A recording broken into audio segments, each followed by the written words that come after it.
आश्चर्य होगा कि दुनिया के कई राष्ट्राध्यक्ष, राष्ट्रपति, प्रधानमंत्री कभी कभी हमारे प्रधानमंत्री से मिलते हैं, कहते हैं hello boss, how are you, boss कहकर पुकारते हैं। कोई द लीडर द ग्रेट कहता है, महान नेता कहता है। और एक देश में तो आपने देखा होगा, बेचारे इतने भावुक हो गए एक देश के राष्ट्रपति कि वो प्रधानमंत्री का पैर छूने के लिए पड़े, प्रधानमंत्री ने उनका हाथ पकड़ लिया। यह है भारत। लालगंज के भैया लोग तनी मजे में ध्यान से समझ ला, दोनों इधर उधर के चक्कर उक्कर में मत पड़ा जाए।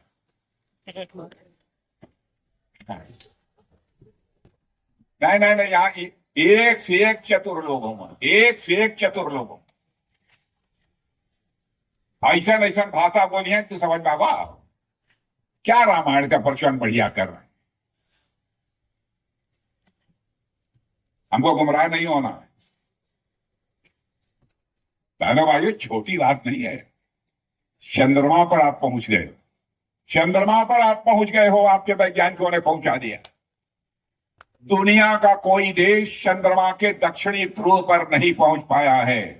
चंद्रमा के दक्षिणी ध्रुव पर, साउथ पोल पर पहुंचने वाला दुनिया का पहला कोई देश है तो हमारा और आपका देश यह भारत।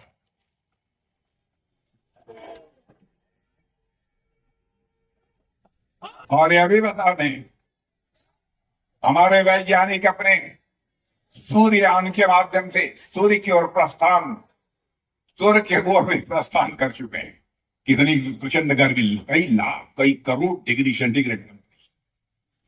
मैंने ऐसा कुछ सिस्टम तैयार किया है, ऐसी व्यवस्था की है, अब उधर भी जा रहे हैं। कमाल हो रहा है भारत। तो इसीलिए अब ज्यादा नहीं बोलूंगा, नहीं 5 बज जाएगा।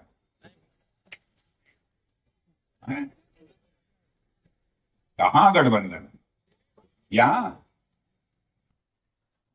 अच्छा, हम लोगों का, हाँ हम लोगों का तो है ही। आज हमारा भैया अपना दल हमारा साथी है, जनता दल यू हमारा साथी है, और आज संजय निषाद जी हमारे साथी हैं, ओम प्रकाश राजभर जी हमारे साथी हैं।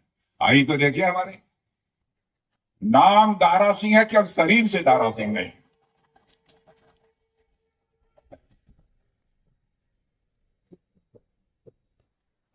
वैसे दारा सिंह देखने में हमारे रामसूरत राजभर लगते हैं।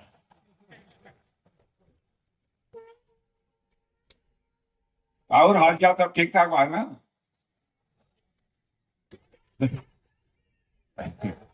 25 करोड़ लोगों को 8 वर्षों के अंदर गरीबी रेखा से बाहर करने में हम लोगों ने कामयाबी हासिल की है। यह हमारा नीति आयोग ही नहीं कह रहा है, अंतरराष्ट्रीय वित्तीय संस्थाएं, फाइनेंशियल फर्म्स वह दावा कर रही है। और उनका तो यह मानना है कि आज भारत की अर्थव्यवस्था जितनी तेजी के साथ आगे बढ़ रही है, इस सच्चाई को नकारा नहीं जा सकता है कि आज के 10, 12, 14, 15 वर्षों के बाद भारत में गरीबी नाम की कोई चीज शेष नहीं बची। आप जितने लोग बैठे, आज के 10-12 साल पहले जो आपके हालात रहे होंगे, मैं ये नहीं कहता हूं कि आप गरीब थे तो धनवान हो गए, लेकिन कुछ न कुछ आपके हालात में सुधार हुआ होगा। मैं यह बात मैं दावे के साथ कह सकता हूं। भारत के यदि आर्थिक हालात में सुधार न हुआ होता, आप ये बताइए, कोरोना से बड़ा संकट, मैं समझता हूं कि आप लोगों की जानकारी में, आप लोगों के जीवन में कोरोना से बड़ा संकट कभी नहीं आया। भारत में ही नहीं था, सारी दुनिया में यह संकट। और आपको जानकर आश्चर्य होगा, कोरोना का जो वैक्सीन होता है, जो टीका होता है, वह टीका भी भारत में नहीं बनता था। प्रधानमंत्री ने बैठक की, उसके बाद तय किया कि मैं वैज्ञानिकों से मिलूंगा और वैज्ञानिकों की हौसला अफजाई करूंगा। क्यों नहीं हमारा वैज्ञानिक बना सकता है? जितने भी संसाधन की आवश्यकता होगी, सारे संसाधन मुहैया कराऊंगा। वैज्ञानिकों से मिले हमारे प्रधानमंत्री, उन्होंने कहा भाई कोरोना का टीका नहीं है, भारत में ही नहीं सारे विश्व में कोरोना का संकट पैदा हो गया, क्या होगा? आप ही तैयार कर सकते हो, आपके अंदर वह क्षमता है, और जितना पैसा लगेगा, जितनी धनराशि खर्च होगी, हम करेंगे, खर्च करेंगे। नो भाइयों, आपको जानकर आश्चर्य होगा कि हमारे वैज्ञानिकों ने करिश्मा कर दिया। चंद महीनों के अंदर ही कोरोना का एक ऐसा टीका तैयार कर दिया कि आप भी जितने बैठे हैं इनमें सबको कम से कम कोरोना की 2 डोज जरूर लगी होगी, 2 बार टीका जरूर लगा होगा, नहीं तो किसी न किसी को 3 बार भी लगा। और केवल भारत के रहने वालों लोगों को ही हम लोगों ने कोरोना का टीका नहीं लगाया, बल्कि आपको जानकर खुशी होगी, सीना थपथपाना चाहिए मेरे बहनों भाइयों कि हम लोगों ने दुनिया के 100 देशों को भारत में बना हुआ कोरोना का टीका मुहैया कराने में कामयाबी हासिल की। और उस समय भी इस गंभीर संकट में सारा विश्व संकट में था, फिर भी हमारा देश तेजी से आगे बढ़ रहा था। उस समय भी सर्वाधिक तेजी से आगे बढ़ने वाली अर्थव्यवस्था दुनिया के किसी देश की थी, तुम्हारे भारत की।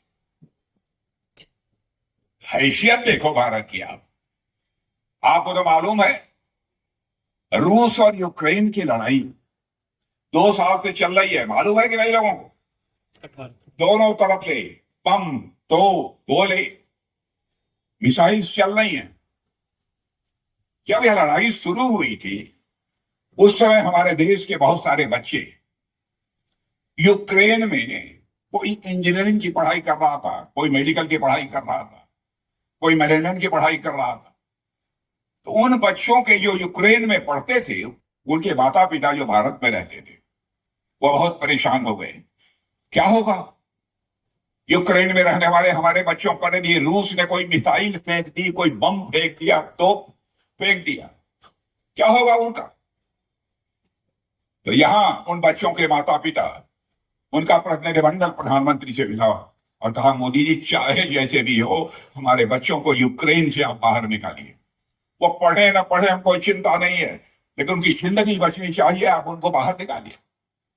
बहनों भाइयों, प्रत्यक्ष साक्षी, क्षण भर की देर नहीं लगाई, प्रधानमंत्री ने टेलीफोन उठाया, रूस के राष्ट्रपति मिस्टर पुतिन से बात की, यूक्रेन के राष्ट्रपति मिस्टर जेलेंस्की से बात की। 4.5 घंटे के लिए युद्ध रुक गया और 22,000 बच्चे यूक्रेन से चलकर भारत आए। दुनिया का कोई देश जो काम नहीं कर पाया उसको भारत ने करके दिखाया। यह है भारत की हैसियत। इसीलिए मैं कह रहा हूं, भारतीय जनता पार्टी आज विश्व की सबसे बड़ी राजनीतिक पार्टी बन चुकी है। सपा, बसपा, कांग्रेस, बहनों भाइयों, कहना नहीं चाहता कुछ ज्यादा, उनके द्वारा देश की जनता ठगी गई है। बराबर वादे इन लोगों ने किए, लेकिन वादों को पूरा नहीं किया, वादों का पूरा नहीं किया। इसीलिए मैंने कहा कि समाजवादी पार्टी की हालत यह होती जा रही है, आज के चुनाव के 10 साल के बाद बच्चों से पूछेंगे कि सपा जानते हो? बच्चे कहेंगे सपा का मतलब समाप्त पार्टी।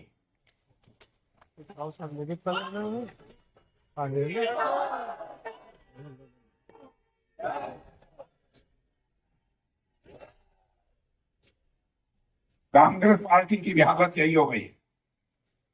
कांग्रेस पार्टी की हालत यही हो गई। इसीलिए प्रारंभ ही मैंने कहा कि हाथ आपका साथ छोड़ चुका है, साइकिल का चेन उतर चुका है और हाथी का हौसला पस्त हो चुका। सोच समझ कर मैंने, इसीलिए मैं आप लोगों से अपील करने आया हूं, बहनों भाइयों, आपका समर्थन प्राप्त होना चाहिए। और मेरी बात सुन लीजिए बहनों भाइयों, भारत विश्व की महाशक्ति बनने की ओर तेजी से आगे बढ़ चुका है। भारत, फिर से ध्यान से सुन लीजिए, फिर से ध्यान से सुन लीजिए, भारत विश्व की महाशक्ति बनने की ओर तेजी से आगे बढ़ चुका है। यह मैं नहीं कह रहा हूं, पाकिस्तान जो हमारा पड़ोसी है उसके एक सांसद मिस्टर फजलुर रहमान ने यह कहा है, भारत की संसद में बोलते हुए यह कहा है। एक तरफ भारत विश्व की महाशक्ति बनने की ओर तेजी से आगे बढ़ रहा है, वहीं पर पाकिस्तान अपनी बर्बादी को बचाने के लिए दुनिया के सामने हाथ फैलाकर भीख मांग रहा है।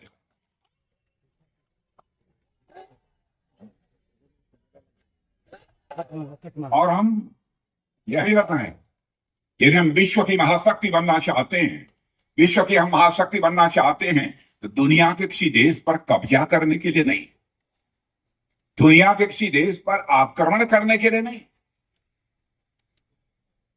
हम दुनिया के किसी देश की 1 इंच जमीन पर कब्जा करने के लिए नहीं, हम विश्व की महाशक्ति बनना चाहते हैं।